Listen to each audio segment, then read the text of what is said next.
Apa kau sudah mendengar itu? Itu apa? Rahasia penting keluarga Aguero bocor, seperti lokasi markas besar mereka. Bukan, ini lebih greget. Katanya sih, Marcelo Aguero sedang mencari cucu ketiga dari kakeknya. Dia akan menjadikannya anggota Aguero. Bukankah mereka terlalu ceroboh? Kalau begini pasti banyak orang mengaku sebagai cucu ketiga itu. Makanya, sekarang banyak orang yang sedang menghubungi keluarga Aguero. Aduh, kurasa keluarga Aguero akan segera habis. Dominic tersenyum, seperti rencananya. Rumor tersebut telah menyebar dengan cepat, bahkan di pesta topeng, tempat orang-orang tidak mengenali satu sama lain. Mereka terus membicarakan tentang cucu ketiga Alessandro yang sedang dicari Marcelo. Ini makin seru. Dominic menyesap pelan anggur. Dominic sendiri telah mendapatkan perintah dari Felix agar dirinya mendapatkan seseorang dengan ciri-ciri yang sama untuk dijadikan cucu ketiga. Lalu, apakah Dominic mencurigai seseorang sebagai saudaranya? Tentu saja tidak. Ini pertama kalinya Dominic tidak bisa menemukan identitas seseorang dengan mudah. Dia biasa melakukannya dalam waktu yang singkat. Ini menjadi sangat seru karena tingkat kesulitan yang tinggi. Kira-kira seperti apa wajahnya ya? Saat sibuk memikirkan salah saudaranya, Dominic mendapatkan telepon masuk dari seseorang. Dominic bergegas keluar dari aula pesta menuju ke balkon. Iya kak, Violeta mengetahui orang itu. Aku tahu. Lalu apa dia mengatakannya kepadamu? Tidak, kupikir ada sesuatu yang membuatnya tidak bisa mengatakannya. Dia mengigau dalam tidurnya. Dia menyebut sebuah nama, Erios. Erios? Maksud kakak Erios Roger? Orang yang kakak pukul? Kau sudah mengumpulkan informasi soalnya? Tentu saja, aku hanya tertarik dengan seseorang yang mengenal kakak ipar sebelum dia memasuki Aguero. Pria itu berasal dari keluarga yang cukup baik. Bahkan kedua orang tuanya sangat memanjakannya. Walaupun dia hanyalah anak angkat. Karena itulah dia manja dan jadi rakus akan segalanya. Saat dia berumur 20 tahun, dia bertengkar dengan kedua orang tuanya karena mereka mengetahui kalau Erios memakai narkoba. Erios kabur tuh dari rumah. Dia hidup di jalanan dan bertingkah seolah-olah penguasa. Dia cukup hebat sih, karena bisa mengumpulkan orang-orang untuk jadi bawahannya. Ya tapi tetap aja, dia kalah melawan kakak ipar. Kak, kau masih di sana? Dominic, apa menurutmu? Jika kakak bertanya apakah dia adalah cucu kakek, maka aku akan menjawabnya sangat tidak mungkin. Kenapa? Sekali lihat aja aku sudah tahu. Apa kakak tidak melihat wajahnya? Dominic berdempelan. Aku dan kakak sama-sama tampan, tapi dia terlihat seperti seseorang yang habis diinjak-injak. Mana mungkin orang seperti itu bersaudara dengan kita? Mungkin dia mirip ibunya. Aku juga lebih mirip ibu, Kak, tapi aku tetap tampan tuh. Mungkin ibunya jelek. Ayah kita suka yang jelek. Marcelo terdiam. Kak, ayolah, jangan terlalu memikirkannya. Violeta menyebut nama bajingan itu di mimpinya. Mungkin itu mimpi buruk. Dominic memikirkan sesuatu. Kalau begitu, bagaimana jika kita membuktikannya? Aku akan membawanya sebagai pionku. Tidak, jangan lakukan itu. Cari orang lain saja. Ya, baiklah. Jika dia memang saudara kita, maka aku tidak memiliki pilihan lain selain memberinya kehormatan itu. Kak, Dominic cemberut saat Marcelo mematikan teleponnya. Kenapa kakak bersikeras sekali sih? Aku yakin dia bukan bagian dari Aguero. Semua anggota Aguero kan good looking. Dominic terdiam setelahnya. Kini untuk pertama kali dalam hidupnya, dia merasa bimbang dengan pemikirannya sendiri. Tidak mungkin kan? Violeta terbangun pukul 3 pagi. Marcelo masih di sisinya, tertidur dengan lelap. Pikiran Violeta terus dipenuhi dengan rasa tak enak dan bersalah karena harus menyembunyikan kebenaran tentang identitas cucu ketiga. Aku mau cari angin dulu. Violeta beranjak dari ranjang. Ia menuruni tangga menuju ke halaman utama yang masih sepi. Hanya terdengar suara air mancur dan beberapa suara alam. Violeta duduk di pinggiran kolam air mancur, menyentuh air yang terasa sangatlah dingin seperti es. Violeta merenung selama beberapa menit, hingga sebuah tepukan kecil di bahunya membuatnya tersadar. Matteo, Violeta bersyukur itu bukan penyusup. Maaf atas ketidaksopanan saya, Nyonya. Nyonya tidak menyaut saat saya memanggil, ujar Matteo. Tidak apa-apa, aku memang sedang kacau. Tapi, apa yang Matteo lakukan sepagi ini? Matteo terlihat berkeringat. Ia memakai kaos putih tanpa lengan dan celana panjang berwarna hitam. Kau habis lari? Tanya Violeta. Iya, di jam 3 pagi. Ini rutinitas saya. Itulah sebabnya kenapa aku tidak pernah melihatmu berolahraga. Violeta menepuk tempat di sebelahnya. Permisi. Matteo langsung duduk di sana. Matteo, apa kau tahu aku berbohong pada kalian semua? Iya, saya tahu. Kalau begitu, haruskah aku mengatakan kebenarannya pada Marcelo? Itu semua adalah keputusan Anda. Jika aku melakukannya, sesuatu yang buruk akan terjadi. Kalau aku tidak mengatakannya, Marcelo pasti akan marah kepadaku karena bertindak egois. Violeta memegangi kepalanya dengan kedua tangan. Siku bertumpu pada lutut. Jika kau adalah aku, maka apa yang akan kau lakukan? Tolong jawab dengan jujur, ujar Violeta. Anda bilang Tuan Alessandro sangat ingin keinginan dan pesan terakhirnya tuh dipenuhi.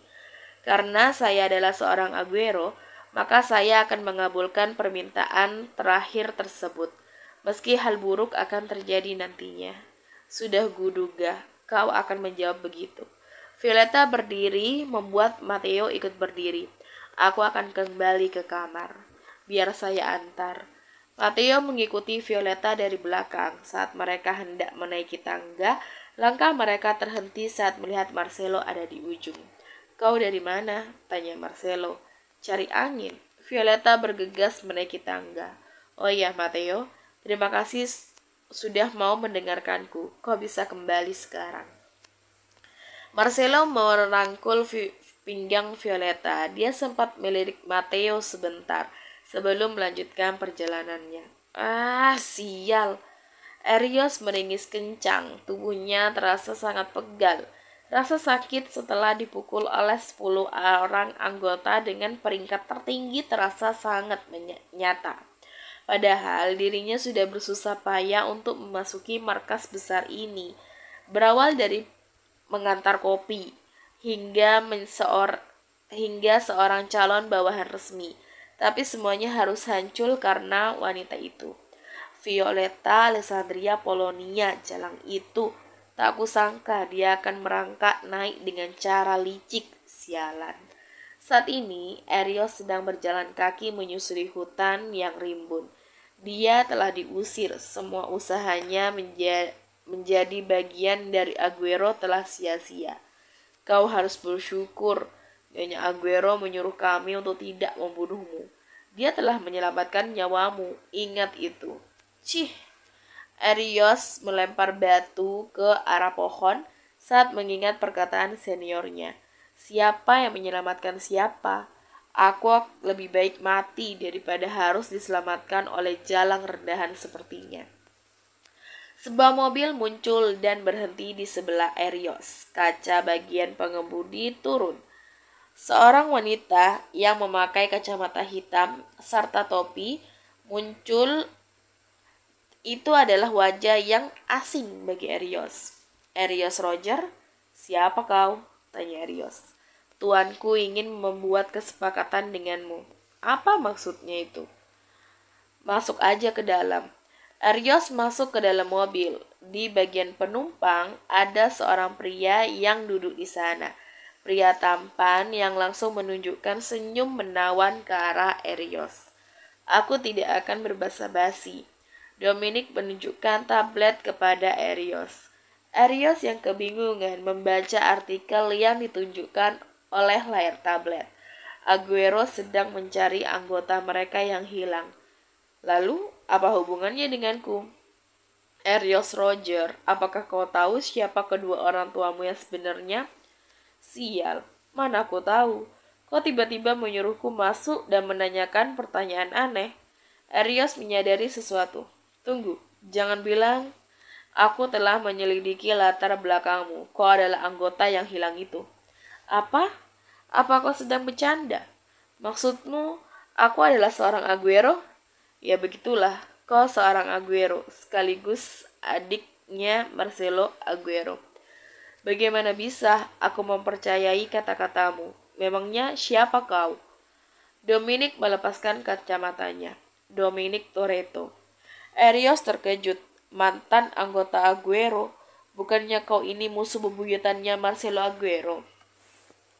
Itu berlebihan. Aku memang membencinya, tapi aku bukan musuh bebuyutannya. Lalu kesepakatan apa yang kau tawarkan kepadaku? Erios menjauh. Jangan-jangan kau berniat membunuhku.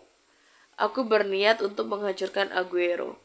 Aku membutuhkan bantuanmu. Jika kau memasuki Aguero nantinya, akan lebih mudah bagiku untuk memasukkan orang-orangku ke dalam sana. Dominic mendekat, merangkul bahu Erios. Coba bayangkan, setelah Marcelo Aguero itu mati, kau akan memimpin Aguero. Orang-orang yang meremehkanmu akan tunduk kepadamu. Dominic berbisik pelan, termasuk Violeta Aguero. Mendengar nama Violeta ditambah marga Aguero di belakangnya, Erios jadi emosi. Jika aku melakukan kesepakatan ini, maka aku bisa membuat jalang itu tunduk padaku. Dominic tersenyum, dia senang. Karena Erios adalah tipe orang yang sangat mudah ditebak. Hanya dengan melihat ekspresi wajahnya saja, Dominic sudah tahu apa yang dipikirkan oleh Erios. Kalau dilihat lagi, bajingan ini makin jelek aja. Jiwa julid Dominic pun muncul. Kakak, kau tidak perlu khawatir. Aku sudah yakin 100% kalau dia bukan saudara kita. Aku setuju. Aku akan bekerja sama denganmu. Bantu aku mendapatkan kursi kepemimpinan Aguero, ujar Erios. Baiklah, Dominic mengulurkan tangannya. Kita bekerja sama mulai hari ini. Iya. Erios menjabat tangan Dominic. Senang bisa bekerja sama denganmu. Setelah berjabat tangan, Dominic langsung melepaskan sarung tangan yang ia pakai dan melemparnya ke bawah. Hal itu tidak dilihat oleh Erios yang asik memikirkan cara balas dendam pada Violeta nantinya. Setelah perjalanan yang cukup lama, mereka tiba di Mansion Toretto. Dominic turun terlebih dahulu, menyuruh Erios untuk mengikutinya dari belakang. Sepanjang perjalanan, Erios terus kagum dengan isi mansion. Lukamu harus diobati terlebih dahulu, ujar Dominic. Baiklah. Erios berhenti melangkah saat Dominic berhenti. Ada apa? Rupanya Felix dan Melva sedang datang mendekat. Melihat Dominic datang bersama dengan orang asing, tentu mereka makin penasaran. Siapa dia Dominic? Tanya Felix. Aguero, dia asli, balas Dominic. Felix terkejut. Apa? Bagaimana bisa kau? Ayah, bukankah yang asli lebih baik daripada yang palsu? Felix menatap Erios. Baiklah, aku akan mengikuti rencanamu. Erios sedikit terkejut, takut karena tatapan Felix. Pria itu mendekatinya, lalu menepuk bahunya. Aku Felix Toretto, pamanmu. Ini Melva, bibimu. Anggap aja kami sebagai keluargamu sendiri, ujar Felix. Erios berbinar. Baik, paman. Melihat itu, Dominic tidak bisa menahan senyumnya. Ayah pasti akan kesal. Benar aja. Urat-urat kemarahan Felix terlihat jelas, namun Erios tidak menyadari itu. Karena senyuman yang diberikan oleh Felix. Nampaknya terjadi sesuatu kepadamu ya, ujar Felix. Ini hanya kecelakaan kecil. Obati lukamu, lalu kau harus makan malam. Felix melirik Dominic. Kau bisa mengurus ini kan? Tentu saja, ayah. Balas Dominic. Aku harus pergi sekarang. Jika ada sesuatu, kau bisa tanya pada Dominic. Felix melangkah melewati Erios. Ikuti aku, ujar Dominic. Erios mengikuti Dominic menuju ke sebuah ruangan. Itu adalah kamar yang disediakan untuk tamu. Melihat kamar tersebut, Erios menganga. Wajahnya langsung memerah karena kagum. Maaf ya, aku tidak bisa menyediakan kamar yang lebih bagus, ujar Dominic. Ada kamar yang lebih bagus? Erios tidak mau terlihat kampungan. Iya, tempat ini lumayan juga. Kau melakukan tugasmu dengan baik. Dominic tersenyum. Aku senang kau menyukainya. Seorang pelayan wanita pun muncul. Erios kembali memerah karena terpesona dengan wajah cantik pelayan itu. Dia akan melayanimu dan mengurus semua keperluanmu. Jika ada apa-apa, jangan ragu untuk menghubungiku, ujar Dominic. Kau benar-benar perhatian. Kalau begitu, aku kembali ke kamarku sekarang. Dominic kembali ke kamarnya. Di dalam sana sudah ada Cecilia yang menunggu. Cecilia adalah si penyetir mobil. Ia membawa Dominic dan Erios ke mansion. Jadi, bisakah kau memberitahu rencanamu sekarang? Tanya Cecilia. Dominic menunjukkan wajah polos. Rencana apa? Dengan membawa Erios kemari, itu artinya kau sudah memiliki rencana kan? Cecilia menatap tajam Dominic. Iya kan? Tidak tuh. Apa? Aku tidak punya rencana apa-apa. Lalu apa maksudmu membawanya? Ya, hanya ingin. Cecilia kesal. Maksudmu, kau mengajakku melakukan sesuatu yang tidak ada kejelasannya? Ya enggak juga. Aku hanya ingin membuktikan apakah dia benar saudaraku ya atau bukan. Cecilia menghela nafas. Bagaimana jika dia benar-benar saudaramu? Ya itu tidak mungkin. Kenapa? Dia jelek. Cecilia memijat dahinya. Fisik tidak bisa membuktikan apapun. Ya pokoknya aku yakin kalau dia bukan saudaraku. Aku kembali ke Aguero aja. Cecilia hendak beranjak, namun Dominic menahannya. Hani, aku keras, urus sendiri, bangsat. 2 hari kemudian, Violeta kembali pada kesibukannya, rebahan. Marcelo telah pergi pukul 5 pagi tadi, karena sesuatu yang penting telah terjadi. Violeta tidak tahu apakah Marcelo terlalu terburu-buru sampai tidak sadar kalau bodyguard mereka tertukar. Matteo, ada pesan dari Gita? Tanya Violeta pada Matteo yang berdiri tegak di belakangnya. Ada, Nyonya. Gita bilang dia ingin cepat pulang dan rebahan cantik bersama Anda. Balas Matteo dengan wajah datarnya. Sekarang dia tahu bagaimana rasanya bekerja sungguhan. Violeta mengambil buku. Sampai kapan kau akan berdiri? Ini adalah kewajiban saya untuk selalu waspada. Kau membuatku tidak nyaman. Lebih baik kau duduk dan ikut membaca. Itu bisa menurunkan kewaspadaan. Apa kau tidak capek berdiri terus? Saya sudah berlatih untuk diam dalam posisi ini maksimal 42 jam. Violeta benar-benar tidak nyaman. Bagi Matteo ini adalah hal biasa, tapi tidak baginya. Apalagi dengan cara bicara Matteo yang benar-benar datar, membuatnya tidak bisa bicara dengan bebas. Untuk pertama kalinya aku kangen sama Gita. Violeta membalik halaman buku. Ponsel Matteo bergetar. Ia langsung mengangkat tanpa membaca namanya. Ini Matteo, pemimpin kelompok pengawal utama. Setelah beberapa detik, Matteo menyerahkan ponsel kepada Violeta. Nyonya, ini untuk Anda. Violeta membaca nama di layar ponsel. Ia langsung merebut ponsel itu. Gita! Violeta, aku kangen. Suara Gita terdengar seperti ingin menangis. Apa kau tidak kuat berdiri? Violeta mengejek. Enak aja, itu mahal kecil. Masalahnya atmosfer di sini sangat tidak enak. Kupikir masalahnya bukan tempatnya, tapi Marcelonya. Ini pertama kalinya aku melihat dia dalam mode seorang pemimpin yang sangat serius. Dia menyeramkan. Mungkin ini saatnya aku bersikap sopan kepadanya. Violeta tertawa kecil. Ya anggap aja pelatihan mental. Lagian, ini juga salahnya Marcelo karena ceroboh. Bagaimana bisa dia menyeretmu dan meninggalkan Matteo? Loh, Matteo tidak memberitahumu.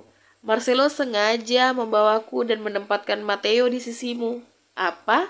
Saat kutanya, dia bilang ingin aku berlatih sebagai bodyguard bersamanya. Jadi aku bisa menjagamu lebih baik nantinya. Violeta tidak berpikir kalau itu jawabannya. Kemampuan kita sudah termasuk bagus untuk seorang Aguero. Kalau begitu, kenapa Marcelo menempatkan Matteo di sisinya? Seakan-akan sesuatu akan terjadi. Nyonya, Violeta terkejut saat seorang pelayan masuk. Dia terlihat sangat panik. Ada apa? Tanya Violeta. Nyonya, itu... Oh, jadi dia ada di sini. Violeta tambah terkejut saat seseorang yang familiar tuh muncul. Itu adalah Erios yang menggunakan setelan jas formal dan beberapa tempelan untuk menutupi lukanya. Pria itu menyeringai ke arah Violeta. Halo kakak ipar. Violeta mengatur nafasnya. Dia tidak bisa seperti dulu lagi yang akan menyerang tanpa basa-basi. Kini kehidupannya telah berubah. Jadi ia harus tahu kapan waktunya tenang dan kapan untuk menyerang. Apa yang kau lakukan di sini? Tanya Violeta. Memangnya aku tidak boleh memasuki rumahku sendiri? Tanya Erios. Rumahmu? Kedua mata Violeta menyipit. Aku dengar Marcelo Aguero mencari keberadaanku kemana-mana. Erios mendekati Violeta yang masih duduk di sofa. Sekarang aku sudah datang. Tidak ada lagi yang harus dikhawatirkan. Erios menggerakkan tangannya untuk menyentuh pipi Violeta. Namun pergerakannya terhenti karena Matteo mencengkram tangannya. Jangan sentuh nyonya, ujar Matteo. Hah? Arias menepis tangan Matteo. Berani sekali anjing rendahan sepertimu menyentuh keluarga anggota Aguero. Masuk kemari dan mengoceh sembarangan, kau pasti punya 9 nyawa. Violeta kembali membaca buku. Berani sekali kau mengabaikanku. Arias hendak menyentuh Violeta, namun tangannya kembali ditahan oleh Matteo dengan kuat. Bagaimana bisa anjing ini masuk kemari? Tanya Violeta. Bukankah panggilan itu terlalu kasar? Violeta menatap Felix Toretto yang masuk ke dalam kamarnya. Paman, ini kamar pribadi. Benarkah? Oh, maaf atas ketidaksopananku. Felix mendekat. Dia adalah Erios Aguero, orang yang dicari oleh Marcelo. Violeta tidak begitu peduli. Oh, begitu. Dia akan tinggal di sini mulai hari ini, ujar Felix. Violeta mengabaikan perkataan Felix. Paman, apa kau sudah membuat janji untuk datang? Apa? Violeta masih menatap lembaran buku. Apa kau membuat janji sebelum datang kemari? Aku hanya mengantar. Jadi, paman tidak membuat janji. Violeta menutup bukunya, memberi tatapan tajam ke arah Felix. Menurut peraturan Aguero, hanya orang-orang yang membuat janji atau seseorang dengan undangan yang boleh masuk kemari, kecuali mereka adalah seseorang yang memiliki hak untuk keluar masuk mansion. Matteo, Tuan Toretto memaksa masuk ke dalam. Bahkan saat penjaga di depan telah menolak berkali-kali. Beliau juga menodongkan senjata karena tidak dibiarkan masuk. Pada akhirnya Tuan Toretto menerobos masuk ke dalam, balas Matteo. Menerobos masuk ke dalam rumah orang lain, benar-benar tindakan yang buruk. Oh, apakah Toretto memang mendapatkan pendidikan seperti ini? Felix menjadi kesal. Itu karena ini penting. Sepenting apapun juga, aku tidak bisa melanggar peraturan Aguero. Jadi aku minta maaf. Aku tidak bisa menerima kalian berdua di sini. Violeta melirik Erios yang terlihat sangat kesal. Dia menunjukkan ekspresinya yang jelas. Erios menggertakkan giginya. Sialan, apa ini benar-benar Violeta Alexandria? Kenapa dia bersikap berbeda? Padahal aku berniat memancingnya. Jadi dia bisa menunjukkan keburukannya sebagai seorang nyonya. Bagaimana bisa dia tetap tenang di situasi seperti ini? Felix menenangkan dirinya. Baiklah, aku minta maaf karena sudah menerobos masuk dengan tidak sopan. Tapi Violeta Aguero, bukankah kau terlalu meninggi? Kau hanya seorang istri, bukan Felix terdiam saat melihat sebuah cincin di jari telunjuk Violeta. Ia tidak bisa menyembunyikan keterkejutannya. Begitu tahu ada lambang kepala keluarga Aguero. Felix ingat betul. Dulu ayahnya selalu memakai cincin itu kemanapun ia pergi, bahkan saat tidur, karena cincin tersebut melambangkan seorang pemimpin keluarga Aguero. Cincin itu pun jatuh ke tangan Marcelo sebagai pemimpin berikutnya. Lalu kenapa cincin itu bisa ada pada Violeta? Paman penasaran dengan cincin ini ya. Violeta tersenyum sambil menunjukkan cincin Aguero. Suamiku bilang, dia menitipkan Aguero kepadaku selama dia pergi. Beban seperti itu terlalu berat untuk ditanggung seorang wanita sepertimu. Felix mengelurkan tangannya. Berikan cincin itu. Untuk apa? Tanya Violeta. Memberinya pada seseorang yang lebih pantas pemimpin saat kepala keluarga sedang pergi. Felix melirik Erios yang langsung tersenyum. Hahaha. Tawa Violeta membuat Felix dan Erios kebingungan. Kenapa kau tertawa? Tanya Felix. Maaf, Paman. Violeta menyeka air matanya yang keluar karena terlalu bersemangat untuk tertawa. Tapi apa Paman yakin dia bagian dari Aguero? Tentu saja. Felix melirik Nino yang sedari tadi berdiri di belakangnya. Nino langsung menyerahkan sebuah dokumen kepada Violeta.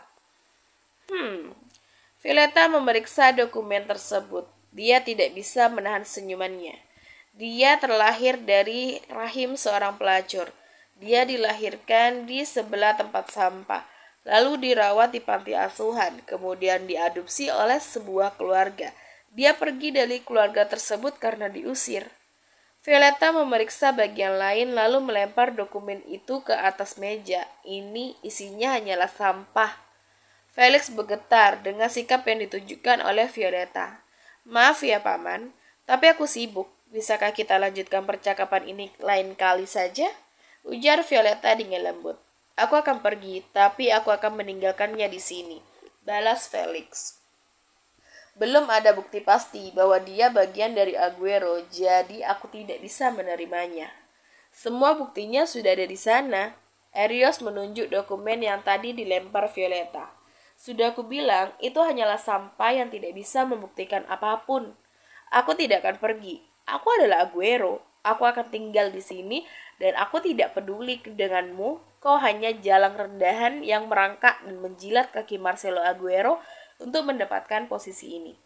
Arios yang awalnya menggebu-gebu langsung terdiam saat Matteo menodongkan pistol ke arahnya. Nino yang ada di sana langsung menodongkan senjatanya ke arah Violeta. Violeta tersenyum. Kau memang pemberani ya, untuk ukuran orang bodoh. Tapi jangan lupa, ini adalah wilayah Aguero. Para pengawal dari luar langsung masuk ke dalam membentuk lingkaran untuk mengepung 3 orang asing dan menodongkan senjata ke arah mereka. Aku tidak datang kemari untuk mendapatkan perlakuan seperti ini, ujar Felix. Aku tidak pernah mengundang seseorang seperti Paman, balas Violeta. Erios berkeringat. Kenapa jadi begini sih? Dominic bilang jalang ini akan menerimaku. Violeta memberikan isyarat kepada Matteo untuk menurunkan pistolnya.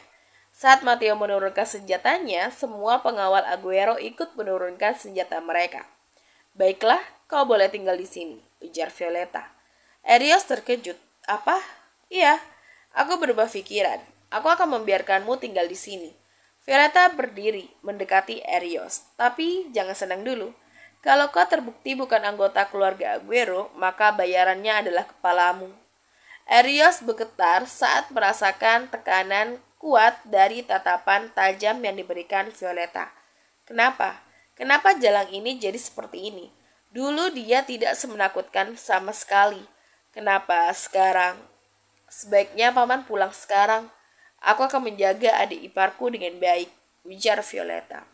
Aku juga tidak mau berlama-lama di tempat penuh kotoran seperti ini. Violeta menatap kepergian Felix dengan senyuman, lalu kembali melirik Erios. Aku akan menyuruh pelayan mempersiapkan kamar untukmu. Oh ya, Aku akan memperingatkan sesuatu. Statusmu di sini tuh belum jelas, jadi jangan berlagak bahwa kau adalah anggota keluarga Aguero. Violeta melirik pelayan yang tadi membuka pintu. Bawa dia ke kamarnya. Baik, Nyonya. Arios memberi tatapan tajam kepada Violeta. Saat semuanya sudah terbukti nanti, aku pasti akan membuatmu menyesal. Bodoh amat. Violeta melambaikan tangan ke arah Arios yang keluar dari kamarnya. Violeta kembali duduk dan menghela nafas. Pada akhirnya, ini akan terjadi. Nyonya, kenapa Anda berubah pikiran? Matteo. Violeta diam sejenak. Dia harus menerima kehormatannya. Matteo sedikit tersentak. Nyonya, apa mungkin dia memang diam? Matteo diam. Ambilkan kertas, pulpen, dan amplop. Baik. Matteo mengambilkan semua yang disebut tersebut. Violeta menulis sesuatu di atas kertas. Kata-katanya singkat, namun rumit. Violeta tahu, Matteo yang ada di belakangnya tidak akan pernah membaca apa yang dia tulis, karena Matteo mempercayainya dan sudah menjadi bawahan setia. Kirimkan ini kepada Patricia Handoko. Violeta memberikan kertas yang telah dimasukkan ke dalam amplop dan diberi lambang cap keluarga Aguero. Baik, saya akan menyuruh seseorang untuk mengantarkannya dengan cepat. Tidak, kau sendiri yang mengantarkannya. Nyonya, saya tidak bisa. Matteo, ini perintah. Baik, Nyonya, saya akan kembali dengan cepat. Tidak, nikmati waktumu. Matteo bergegas pergi untuk mengirimkan pesan Violeta kepada Patricia. Violeta membaringkan tubuhnya, meletakkan lengan di atas dahi, memejamkan matanya, mencoba menghilangkan rasa lelah dalam dirinya. Seharusnya aku jujur pada Marcelo sehingga hatiku terasa lebih tenang. Jadi Violeta membiarkan Arios tinggal? Tanya Dominic. Iya, awalnya dia menolak, lalu dia berubah pikiran. Aku yakin, sejak awal dia memang berpikir untuk membiarkan Arios tinggal. Dia hanya mencoba menggertak dan bersikap sok keren saja, jawab Felix. Dominic menggerakkan bidang catur. Felix memakan 1 poin. Ulang tahunmu 1 minggu lagi kan? Benar. Kebetulan sekali, aku ingin sekalian mengumumkan pertunanganmu. Dominic yang sedang berpikir untuk menggerakkan bidak yang mana, langsung fokus pada perkataan Felix. Ayah, aku sudah bilang. Aku tidak bisa menerima kata-katamu lagi. Kau bilang akan mendekati Cecilia Freya dan menjadikannya kekasihmu. Tapi apa ini? Kau dan dia belum ada kemajuan kan? Tetap aja, aku ingin menentukan pasanganku sendiri. Dominic, apa sekarang kau memikirkan cinta? Ingatlah, kau adalah calon kepala keluarga. Tidak ada waktu untuk memikirkan cinta. Yang harus kau lakukan adalah memperluas kekuasaan dan kekuatan kita sebagai Toretto. Dominic tidak membalas. Putri kedua dari keluarga Ervan tertarik kepadamu. Dia adalah kandidat terbaik dari semuanya. Keluarganya juga masuk ke daftar 20 keluarga besar di Amerika. Aku akan mengatur pertemuan kalian beberapa hari lagi. Felix memberikan Dominic tatapan tajam. Kau tidak akan mengecewakanku kan, putraku? Dominic tersenyum. Tentu saja tidak, ayah. Aku adalah putra yang baik. Jadi aku akan mengikuti perkataan ayah. Baguslah, kau menyadari posisimu. Nino mendekati Felix. Tuan, Nyonya Smith telah tiba. Felix berdiri. Aku ingin bicara lebih lama denganmu. Sayang sekali aku tidak punya banyak waktu. Nikmati waktu ayah, ujar Dominic pada Felix yang berjalan menjauh. Dominic mengambil 1 poin berwarna putih dan menggenggamnya dengan erat. Putri kedua Ervan, kalau begitu Liliana Ervana kan? Dominic membuka genggamannya, poin tersebut telah patah menjadi 2. Lagi-lagi ada serangga yang mengganggu kehidupanku. Akhirnya, Gita melonggarkan dasi yang ia pakai saat dirinya tiba di ruang istirahat. Gita melirik Marcelo yang duduk di depannya, sedang sibuk memainkan ponsel. Masih ada 3 jadwal pertemuan lagi. Kau berencana melakukan semuanya hari ini? Tentu, aku mau cepat pulang, jadi cepatlah istirahat, balas Marcelo. Gita merengut pelan hingga ia mendengar kabar lewat earpiece yang ia pakai. Kabar ini berasal dari pemimpin kelompok khusus. Bagaimana bisa Toretto masuk ke dalam mansion? Celotu Gita. Marcelo mengangguk. Benar, itu aneh. Para pengawal yang berjaga di sepanjang jalan menuju gerbang harusnya tahu kalau tamu tanpa undangan dan kabar tidak boleh masuk. Mereka akan menembak sesuai peraturan Aguero. Dari yang aku dengar, para pengawal membiarkan mereka tuh lewat karena Toretto mengancam dengan senjata. Gita menyentuh dagunya. Mustahil. Penjaga gerbang akan takut dengan senjata. Benar. Gita kesal. Kenapa kau santai sekali sih? Dia menerobos masuk loh. Saat ini, aku tidak sedang memegang kendali Dimension, jadi aku serahkan kekuasaan penuh atas kepemimpinan Dimension kepada Violeta. Hah? Maksudmu Violeta sengaja melemahkan penjagaan? Bukan melemahkan penjagaan, dia sengaja membiarkan Toretto masuk ke dalam. Kenapa? Kita mendengar kabar lain dari Erpis. Kabar berikutnya membuat ia tidak karuan. Felix Toretto membawa cucu ketiga bersamanya. Dan cucu ketiga itu adalah bajingan yang kau pukul saat di markas besar Erios. Benar. Yang benar aja. Violeta membiarkannya tinggal. Gita tersentak. Tunggu, jangan bilang alasanmu membiarkan Matteo mengawal Violeta karena kau sudah memperkirakan semua ini akan terjadi. Marcelo mengangguk. Dominic membuat sedikit masalah. Gita tidak tahu harus bereaksi seperti apa lagi. Bagaimana jika Erios benar-benar cucu ketiga itu? Aku tidak mengetahui apa-apa, karena semua jawaban ada pada Violeta. Hanya tinggal menunggu kapan dia akan berkata jujur kepadaku. Gita pusing, kenapa semuanya jadi serumit ini? Violeta pasti memiliki alasan besar kenapa dia tidak mau memberitahu siapa cucu ketiga itu. Jika memang benar Erios adalah cucu ketiga, maka itu masuk akal. Bagi Violeta, bersikap seperti ini, dia pasti tidak mau kalau seseorang sepertinya masuk ke dalam Aguero. Menurutmu bagaimana? Marcelo mengedikkan bahunya. Kemungkinan besar iya. Gita menghela nafas. Ini menyebalkan. Marcelo berdiri. Ayo, lanjutkan pekerjaan kita. Apa? Aku baru istirahat sebentar. Gita mengikuti Marcelo dengan lesu. Aduh. Gita terkejut karena dia malah menabrak Marcelo yang berhenti tiba-tiba. Hei, ada apa? Marcelo terdiam sambil membaca pesan masuk dari ponselnya. Gita yang penasaran mengintip pesan tersebut. Belum sempat ia membaca, Marcelo sudah memasukkan ponselnya ke dalam saku celananya. Ekspresi Marcelo berubah marah. Ayo kembali ke mansion sekarang. Siapa kau? Matteo menunjukkan wajahnya lewat jendela mobil ke arah pengawal yang sedang berjaga di gerbang masuk sebuah rumah sederhana tempat Patricia sedang beristirahat. Matteo dari Aguero. Aku datang membawa pesan penting dari Nyonya Aguero untuk Nona Patricia Handoko. Apa kau sudah membuat janji sebelumnya? Belum. Maka kau tidak boleh masuk. Matteo keluar dari mobil. Maaf, tapi ini penting. Tidak, Bi. Pengawal tersebut kehilangan kesadarannya sebelum menyelesaikan kata-kata karena hantaman di perut oleh Matteo. Melihat itu, pengawal lain yang berjaga langsung menyerang Matteo dengan mudah. Mereka semua dibuat tumbang tanpa terluka serius. Matteo melompati pagar yang lumayan tinggi saat mendarat. Semua pengawal yang sedang berjaga langsung menodongkan senjata api ke arahnya. Matteo menarik pisau panjang yang ia simpan di pinggang. Ia mengurungkan niatnya untuk menggunakan senjata saat sadar kalau itu tindakan bodoh. Serang! Seorang langsung terpental saat menyerang Matteo, yang lainnya menarik pelatuk, melesatkan peluru ke arah Matteo. Pria itu menghindar dengan mudah, tidak membiarkan peluru tersebut menggoresnya sedikit pun, walau ujung rambut atau pakaiannya. Semua pengawal tumbang kurang dari 5 menit. Matteo berjalan memasuki bangunan sederhana. Saat masuk, ia langsung menemukan Patricia yang sedang membaca majalah dengan santai. Matteo memberikan salam singkat lalu menyerahkan amplop tersebut.